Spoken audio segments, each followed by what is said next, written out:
India पैसा league देखिए, बाकी सब छोड़िए।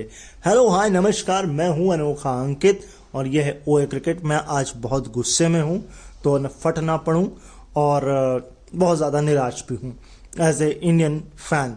हाँ, एज ए क्रिकेट फैन तो मैं न्यूट्रल हूं, क्योंकि at the end of the day लगभग 3.5 लाख लोग ग्राउंड में आए।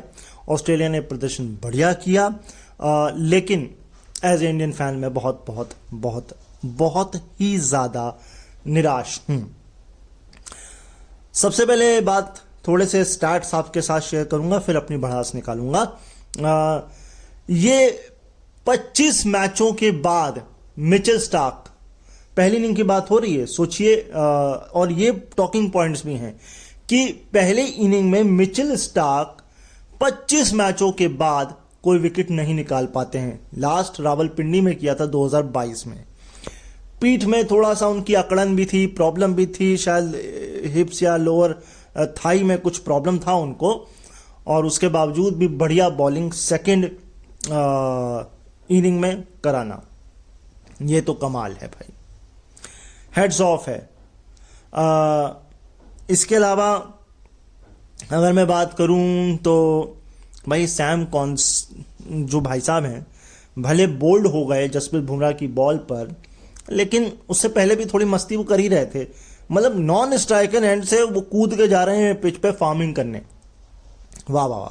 अच्छा, मैं एक स्टैट छोटा सा देख रहा था, और वो छोटा सा स्टैट ये था कि मात्र 9 फर्स्ट क्लास मैच, जी हाँ मात्र 9 first class match, shield match जिसे हम कहते हैं, वो खेलकर इनकी एंट्री हुई थी। मैं पहले भी बता चुका हूं, लेकिन एक चीज मैंने और नोटिस करी, हाँ, और वो ये था कि शायद ब्रेड हॉज 107 थे और हसी और वोजेस 100 मैच थे फर्स्ट क्लास, और 91 डैरन लेमन, तब जाके उनको ऑस्ट्रेलियन टीम में मौका मिला था। उस्मान ख्वाजा दरअसल फरवरी 2008 में डेब्यू करते हैं, 2.5 साल के बाद लगभग, जब सैम पैदा हुए थे। यानी कि सैम 2005 में पैदा हुए और फरवरी 2008 में उस्मान ख्वाजा शेफील्ड शील्ड या फर्स्ट क्लास क्रिकेट में अपना डेब्यू कर रहे थे। अच्छा, जसप्रीत बुमराह, इसके बिना तो मुझे नहीं लगता कि कोई बात पूरी होने से रही इस पूरी सीरीज में, और केवल एक खिलाड़ी के दम पर आप नहीं जीत सकते। हाँ, वो अलग बात है कि उधर पैट कमिंस, मगर उधर एक खिलाड़ी नहीं है, उधर पूरी एक टीम ऑफ बंच है, और इधर हम सिर्फ एक खिलाड़ी 2 खिलाड़ी तो नहीं जीत सकते आप, है ना। तो खैर, मैं बात कर रहा था जसप्रीत बुमराह की।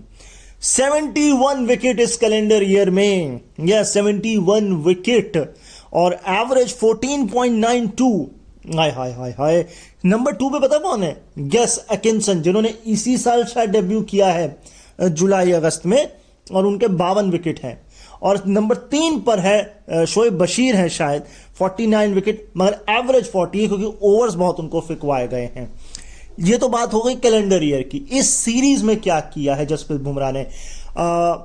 एवरेज 12.83। आय हाय हाय, 12.83 की एवरेज से 30। देखिए, बिशन सिंह बेदी का रिकॉर्ड तो टूटना तय है, वो टूट जाएगा नेक्स्ट मैच में सिडनी में, लेकिन वो जो 38-41 वाला जो रिकॉर्ड है, मैं देख रहा था, वो बड़ा मुश्किल है। एक नाम मुझे याद नहीं हुआ, 1931 में 31 विकेट एक बॉलर ने लिए हैं 9.55 की एवरेज से। एक सीरीज की बात हो रही है, केवल एक सीरीज की। और नंबर 2 पर है रिचर्ड हेडली, 87 में उन्होंने 12.15 की एवरेज से 33 विकेट निकाले थे। और अब नंबर 3 पर है जसप्रीत बुमराह। यानी कि रिचर्ड हेडली का रिकॉर्ड तो टूट सकता है, लेकिन क्या एवरेज 12.15 से नीचे आएगी? क्योंकि जसप्रीत बुमराह की है 12.83। हाँ, ये अपने आप में एक सवाल है। एक टॉकिंग पॉइंट और है, ये पिच एलबीडब्ल्यू के लिए थी नहीं, है ना। तब भी देखिए लास्ट विकेट एलबीडब्ल्यू गिरा, सिराज वाला, क्योंकि इस मैच में बहुत कम एलबीडब्ल्यू हुए हैं, बोल्ड ज़्यादा हुए हैं, कैच ज़्यादा हुए हैं, है ना। एंड इसके अलावा अंपायर की कंट्रोवर्सी देखिए, एक कंट्रोवर्सी हुई थी सिराज को कैच को लेकर कि बॉल बल्ले से लग के गई है या बॉल ग्राउंड से होकर गई है, तब तो बेनिफिट डाउट आपने बैट्समैन को दे दिया। लेकिन इस बार जो यशस्वी जायसवाल के साथ हुआ, देखिए यहां पर दो तीन बातें हैं। पहला, क्या आप टेक्नोलॉजी के भरोसे हैं या नहीं है? अगर नहीं है तो फिर उसका इस्तेमाल करने का मतलब नहीं है, क्योंकि अगर आपको टेक्नोलॉजी का इस्तेमाल ही नहीं करना है तो फिर क्या ही फायदा है उस टेक्नोलॉजी को यूज करने का। ऑप्शन नंबर 2, जब आपके पास हॉट स्पॉट जैसी सुविधा है, हाँ मैं मानता हूं थोड़ी महंगी सुविधा है, लेकिन जब आप इतना पैसा कमर्शियल से कमा ही रहे हो तो फिर आप क्यों नहीं इस हॉट स्पॉट ले लेते हो? क्या दिक्कत है? क्या क्या कहां कहां कमी आ रही है? हम क्यों नहीं लेना चाह रहे भाई? इतनी बड़ी सी कोई गली क्रिकेट का तो कूचे का मोहल्ले का तो मैच है नहीं, क्या भाई ठीक है। अब समझ में सर, देखो भैया, England south Africa women match समझ में आता है, मुझे वहां भी गलत लगा था जो अभी टेस्ट मैच हुआ था कि था ही नहीं, टेक्नोलॉजी ही नहीं थी, पूरी की पूरी बिग बैश लीग में नहीं काम कर रही थी। लेकिन बॉर्डर गावस्कर मार्की इवेंट है ना, हम 2 साल में एक बार वहां जाते हैं, यानी अगर 4 साल में देखा जाए तो 2 साल में एक बार हम वहां जाते हैं और एक बार वो यहाँ आती है। और उस जैसी मार्की सीरीज में भी अगर आप हॉट स्पॉट नहीं लोगे इस अपने ही दिमाग से, मैं ये नहीं कह रहा हूं कि थर्ड अंपायर का जजमेंट गलत होगा, लेकिन टेक्नोलॉजी एविडेंस कहां है भाई? कंक्लूसिव एविडेंस है कहां? आप लोग कहेंगे अरे जबरदस्ती क्रिटिसाइज कर रहे हो, ठीक है आपको लग रहा होगा, लेकिन मैं इसमें एक सटायर करूं, सिर्फ एक शब्द बोलूंगा या 2 शब्द बोलता हूं, बांग्लादेश एंड हसीना। बस आपको बाकी सारी चीजें समझ आ जानी चाहिए, इतना सटायर बहुत होता है ना। इससे ज्यादा मैं अगर क्लियर बोलूंगा तो फिर है तो ये कॉमेडी है तो ये सटायर, बट अब इंडिया में अब इतना सटायर इससे ज्यादा कर दूंगा तो फिर दिक्कत हो जाएगी। खैर, सो मुझे ऐसा लगता है कि टेक्नोलॉजी फुल इस्तेमाल होनी चाहिए। अच्छा, माइकल लब नाम का एक खिलाड़ी आपको याद है? लब, हाँ मिचेल लब, ये माइकल लब, हाँ याद होना चाहिए। 2002 में उन्होंने डेब्यू किया था, इसी ग्राउंड पे डेब्यू किया था एंड 68 रन बनाए थे। यस, आइडेंटिकली सेम 68 सैम ने बनाए हैं इस ग्राउंड में डेब्यू करते हुए। क्या बड़ा कोइंसिडेंट। यस। अच्छा, आप उस्मान ख्वाजा को क्या बोलते हैं? उस्मान ख्वाजा। हर्षा भोगले कह रहे थे कि मैं जो हूं वो उस्मान ख्वाजा बोलता हूं। वो कहते हैं उस्मान कि आप और मेरी अम्मी ही हैं जो हम मुझको उस्मान कहते हैं। अब ऑस्ट्रेलिया में उस्मान नहीं बोल पाते होंगे, उस्मान ख्वाजा। कभी आपने उस्मान नहीं सुना होगा, उस्मान नहीं है, उस्मान है, उस्मान। यस। इसके अलावा 1981 मेलबर्न में एक और कंट्रोवर्सी हुई थी, याद करिए। हाँ, सुनील गावस्कर को आउट दिया गया था अंपायर के द्वारा। तब वहां एक अंपायर जो है घरेलू का हुआ करता था, अब तो न्यूट्रल अंपायर होते हैं, उस जमाने में अंपायर घरेलू हुआ करते थे, या एक घरेलू तो एटलीस्ट हुआ करता था। और तब टेक्नोलॉजी नहीं थी तो उनको आउट दिया गया था, शायद एलबीडब्ल्यू आउट दिया गया था, और उन्होंने बल्ला दिखाया था अंपायर को, मतलब बताने के लिए कि उस समय यही किया जाता था कि हाँ मेरा बल्ले से निक लगा है, लेकिन फिर भी उनको आउट, मतलब तो बात ये थी कि दरअसल वो हमेशा ऐसे खिलाड़ी रहे हैं कि निक लगता था तो वो अपने आप चल देते थे, वो अंपायर का वेट नहीं करते थे, चाहे गिलक्रिस्ट हो, चाहे ये हो, चाहे सचिन हो, बहुत से खिलाड़ी ऐसा करते हैं। तो उन्होंने इस बात को क्लियर किया कि मुझे इससे दिक्कत नहीं थी आउट से। हुआ यह था, जब वो आउट हुए तो वो चलते चलते चले गए चेतन शर्मा के पास। चेतन शर्मा से बोला उन्होंने कि भैया इन्होंने मुझे गाली दी, अब हम नहीं खेल सकते। तो इसलिए चेतन पीछे पीछे चलने लग गए थे। तो उस समय के मैनेजर ने रोका था कि दिलीप वेंकटशंकर नंबर 3 पर आ रहे, रुक जाओ, वो बैटिंग करेंगे। तो बात ऐसी है कि दरअसल गाली या अब्यूज की वजह से सुनील गावस्कर जो है वो जाने लगे थे ग्राउंड छोड़ के, ना कि आउट देने की वजह से। तो ये कंट्रोवर्सी भी ऑल्दो सुनील गावस्कर ने इस पर से पर्दा उठा दिया और इसको क्लियर कर दिया। यार कंट्रोवर्सी किस दौर में, किस सीरीज में, किसके साथ नहीं होती है, तो ये एक और हो गई। ये वही सुनील गावस्कर हैं जो ऋषभ पंत को स्टूपिड स्टूपिड स्टूपिड कहते हैं और नीतीश कुमार रेड्डी पर जो है की सेंचुरी पर तालियां भी बजाते हैं खड़े होकर। Is a true emotional man, और ये ऐसा होना चाहिए, पैशन अपने गेम को लेकर, अपने देश को लेकर, और जो सुनील गावस्कर ने दिखाया। आपको पता है नीतीश की सिस्टर क्या करती हैं? मुझे पता होगा, आप में से कई लोगों को पता होगा कि तेजस्वी रेड्डी उनका नाम है और वो मेडिकल की पढ़ाई कर रही हैं। काफ़ी कुछ उन्होंने अपने फैमिली के बारे में बताया कि कैसे उनका घर चलता है और कैसे विराट कोहली से मिलने की जो है वो जिद थी, फ़ोटो खिंचाने की जिद थी, पापा को मिलाया, हमको मिलवाया, पहला मौका था। तो बहुत सारी चीज़ें जो है वहाँ बताई गई। लेकिन मेलबर्न में आपको क्या लगता है ये स्कोर चेंज हो सकता था? ना, कतई नहीं हो सकता था। मैं और मेरे पापा 5वें दिन से ठीक पहले यानी चौथे दिन ही कह रहे थे कि 150, सिर्फ 150 पर इंडिया ऑल आउट हो जाएगा। 5 रन बना लिए भैया, ठीक है, आपने अपनी इज्जत रख ली 5 रन बनाकर, लेकिन हमें बस इतनी उम्मीद थी, इससे ज़्यादा उम्मीद नहीं थी।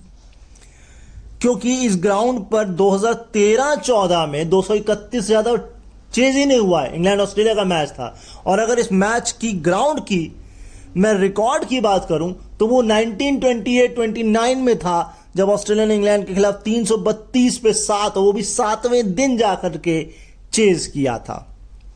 उससे पहले जो 2 है, एक 85 में है 298 रन का, और एक 53 में है 297 कुछ रन का, 87-97 रन का, साउथ अफ्रीका और ऑस्ट्रेलिया। तो कुल मिलाकर के 300 तो कभी बने ही नहीं, है ना। आप 5 कैच छोड़ देंगे, यशस्वी जायसवाल 3 कैच छोड़ देंगे, टोटल 5, सिराज ने खुद ही कैच छोड़ दिया, कॉटन बोल्ड, तो आप ये मैच नहीं जीत सकते। आपका लोअर ऑर्डर बिल्कुल एक्सपोज हो गया। आप कितनी बार वो लोअर ऑर्डर से उम्मीद करेंगे? सामने वाले का लोअर ऑर्डर देख लीजिए। पैट कमिंस कप्तान है, पहली इनिंग में 49, दूसरी इनिंग में 41, 90 रन, 6 विकेट, और ये उनका मोस्ट प्रोडक्टिव टेस्ट मैच था ऐसे रनों के मामले में। इतने कभी भी उन्होंने नहीं बनाए, लेकिन वो कर गए। स्कॉट बोलैंड, अच्छा स्कॉट बोलैंड आप ये मत समझिए कि स्कॉट बोलैंड कोई छोटी चीज़ है। दरअसल स्कॉट बोलैंड ने होबार्ट में 2 साल पहले नंबर 2 नाइट वॉचमैन पर आते हुए नंबर डे 2 पर 213 गेंदें खेली हैं, 213 गेंदें। सो ये टेम्परामेंट चाहिए। नाथन लियो पहला 50 मारने से चूक गए, ऑल दो। अच्छा, एक छोटा सा स्टैट आपको और देता हूं कि दोनों इनिंग में मिला के 10वें और 11वें नंबर ने 50 से ज्यादा गेंदें जो हैं इस मैच से पहले 1961 में लाहौर में खेली थी। इंग्लैंड वर्सेस पाकिस्तान का वो मैच था। तो लोअर ऑर्डर एक्सपोज हुआ है, और आप लोअर ऑर्डर से उम्मीद नहीं कर सकते, क्योंकि जब तक आपका हायर ऑर्डर परफॉर्म नहीं करेगा। और एक बार स्टूपिड स्टूपिड स्टूपिड, मुझे लगता है ये बात सुनी ही नहीं, पहुंचाई ही नहीं गई ऋषभ पंत तक, वरना वो double stupid double stupid double stupid वाला काम नहीं करते। ट्रेविस हेड बल्ले से अगर नहीं चले तो उन्होंने एक गोल्डन बॉल डाली और पूरा गेट खोल के रख दिया, और बाढ़ आ गई विकेटों की उसके बाद। और ट्रेविस हेड ही है आपकी हार के फिर से जिम्मेदार। आप तो खुद हैं ही, लेकिन ट्रेविस हेड हैं। और ऋषभ पंत को समझना पड़ेगा यार। मुझे ऐसा लगता है we should drop Rishabh Pant and ban Rishabh Pant from playing test cricket. वो टेस्ट क्रिकेट के लिए नहीं बने हैं, क्योंकि उनके पास पेशेंस नहीं है, ईगो कुछ ज़्यादा ही है, और इतना ईगो लेकर आप टेस्ट क्रिकेट नहीं खेल सकते। आपको पेशेंस चाहिए, और आपके पास पेशेंस है ही नहीं। एक ललचाई हुई बॉल और आप उसमें फंस गए, और क्या हुआ? एक बार स्टूपिड होने के बाद आप दोबारा स्टूपिड हो गए। ये बहुत देखकर दुख लगता है भाई, एज ए फैन बहुत दुख लगता है। इस हार का जिम्मेदार कौन है? थर्ड अंपायर, आप खुद हैं, ट्रेविस हेड, ऋषभ पंत, किसको आप दोषी ठहराओगे? टेक्नोलॉजी, थर्ड अंपायर या ऋषभ पंत? यही थंबनेल है ना, मतलब यही टाइटल है ना? यस, यही टाइटल है। और मुझे ऐसा लगता है, पहले हम पाकिस्तान के भरोसे, पाकिस्तान खेलने नहीं जाएंगे, लेकिन पाकिस्तान के भरोसे हम चाहेंगे कि WTC पहुंच जाए। क्यों भाई?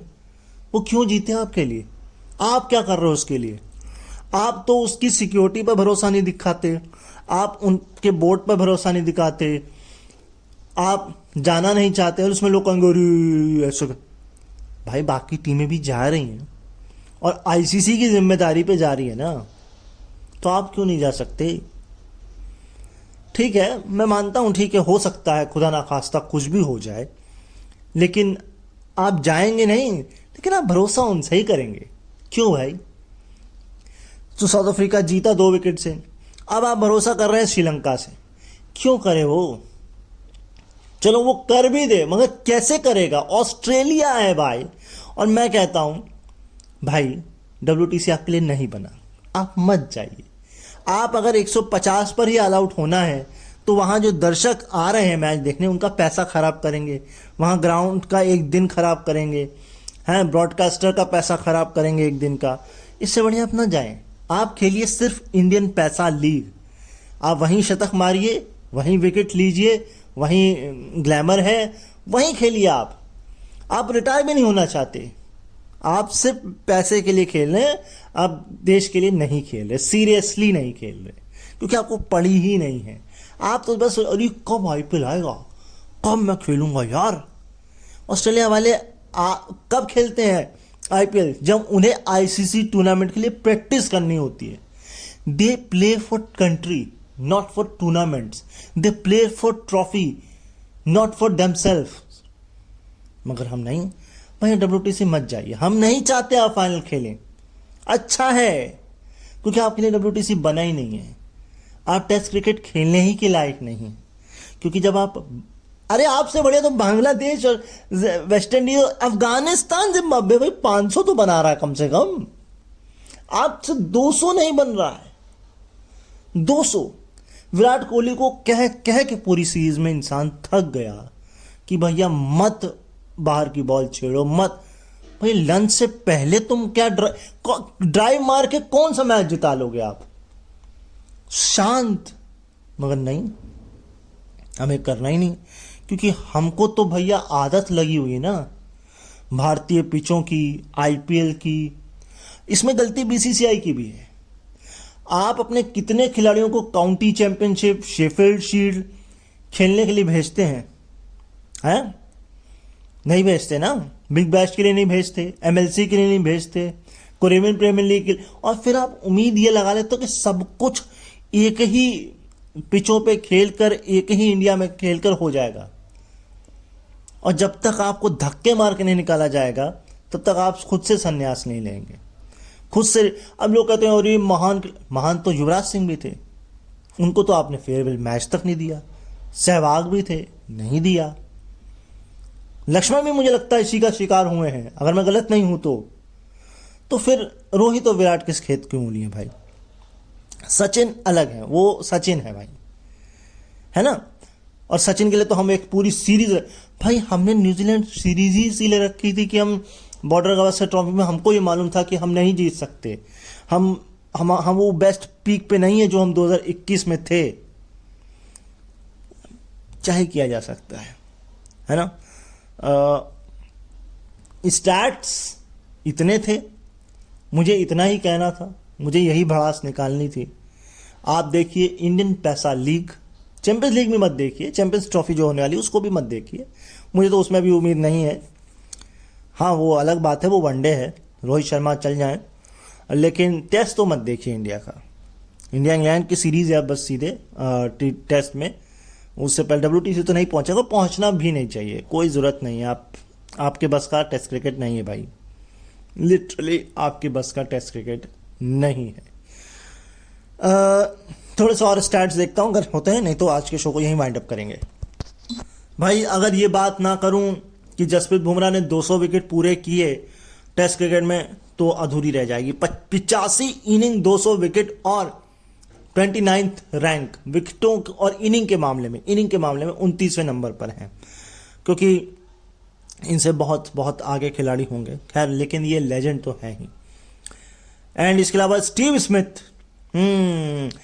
दूसरी इनिंग में आपने देखा ही, वो अपने लिए नहीं खेल रहे थे, टीम के लिए खेल रहे थे। अपना बल्ला लगा करके कैच देके चलते बने, क्योंकि रन नहीं बन रहे थे। हाँ, अगर आप कह सकते हैं कि नहीं, 22 गेंद 11 रन और 4 विकेट निकालते हैं 91 पे 6, और उसके बाद आप ढीले पड़ जाते हैं। ऑस्ट्रेलिया वाले बिल्कुल आप पर चढ़ जाते हैं और आप वहां ढीले पड़ जाते हैं। एक और टॉकिंग पॉइंट है लास्ट जो मुझे याद आ गया, उसके बाद वाइंड अप करेंगे। नाथन लियो, आप अपने अश्विन को ही बैक नहीं करते हैं, न कोच न कप्तान, और वहां नाथन लियो 1 साल ही तो कम उम्र है, लेकिन बैक तो कर रहे हैं ना अपने बेस्ट बॉलर को। मैं ये नहीं कह रहा वॉशिंगटन को मत खिलाइए, जडेजा को मत खिलाइए, लेकिन अपने बेस्ट को तो पिक करिए। आपका बेस्ट संन्यास ले चुका है, आपने रोकने की कोशिश नहीं करी, आपने उस पर भरोसा नहीं दिखाया। और एक ऑस्ट्रेलिया है जो अपने बेस्ट पर भरोसा दिखा रहा है, अपनी स्ट्रेंथ पर भरोसा दिखा रहा है। अब इस लिहाज से तो हमारा स्ट्रेंथ तो रोहित और विराट भी है, मगर क्या हो रहा है ना। देखिए, बाल की खाल उधेड़ना मेरा मकसद नहीं है ना, और मैं ज़्यादातर स्टैट्स पर ही ध्यान देता हूं, लेकिन दिल से निराश हूं, बहुत बहुत बहुत बहुत ज़्यादा निराश हूं। नीतीश रेड्डी धुल गया। देखिए, ऋषभ पंत छुप गए थे मगर फिर एक्सपोज हो गए। नीतीश ने बहुत अच्छी बैटिंग करी। पॉजिटिव पॉइंट में देखें, हमारा वॉशिंगटन ने बढ़िया, नीतीश ने बढ़िया, बुमराह, लेकिन इसके अलावा क्या है? यशस्वी बढ़िया, 4 खिलाड़ी, गिनती के 4 खिलाड़ी 11 में से। जडेजा को भी चलो हम पिछले मैच में बढ़िया खेला था, लेकिन ऑस्ट्रेलिया में क्या है? Pat Cummins, Labuschagne, Nathan Lyon, Scott Boland, Travis Head, Sam हैं। 6 खिलाड़ी मैंने आपको गिना दिए, और यहां वॉशिंगटन, नीतीश, यशस्वी और बुमराह, फिर भी 2 कम पड़ रहे हैं। वो मैं किसी तरह उसमें घुसेड़ सकता हूं 2, लेकिन एग्जैक्ट तो 4 ही है ना। तो बस ठीक है। फिलहाल चैनल पर नए हैं तो सब्सक्राइब कर लीजिएगा। ऐसी भड़ास, ऐसी थॉट प्रोवोकिंग बातें, देखिए ये हर चैनल पर इस वक्त चल रहा होगा, लेकिन मैंने आपको इसीलिए कुछ थोड़े बहुत स्टैट्स भी दिए हैं, एक्स्ट्रा भी दिया है, तो इस लिहाज से आप सब्सक्राइब कर सकते हैं और अपनी भड़ास कमेंट बॉक्स में लगा सकते हैं, लाइक और शेयर कर सकते हैं। एंड अपना ख्याल रखिए, मुझे अपने दिलों में याद रखिए। मुलाकात कल आखिरी दिन है, कोशिश करेंगे क्योंकि कल संडे था, मैंने छुट्टी ले ली है, ऑल्दो काफ़ी थोड़ा डिसअपॉइंटेड था, किसी और कारण से था, खैर वो मैं कभी फुर्सत में बताऊंगा आपको, लेकिन कोशिश ये रहेगी कि कल आऊं, नहीं तो नए साल पे आपसे मुलाकात होगी। आपको एडवांस में फिलहाल अगर मैं नहीं आता हूं तो हैप्पी न्यू ईयर। फिलहाल अपना ख्याल जरूर रखिएगा, पार्टी करिएगा लेकिन सेफ करिएगा, आपको नुकसान ना हो, आपकी वजह से आपके फैमिली वालों को, आपके फ्रेंड्स को दिक्कत ना हो, बस इसका ख्याल रखिएगा। मुलाकात होती है बेहद जल्द, तब तक के लिए नमस्कार।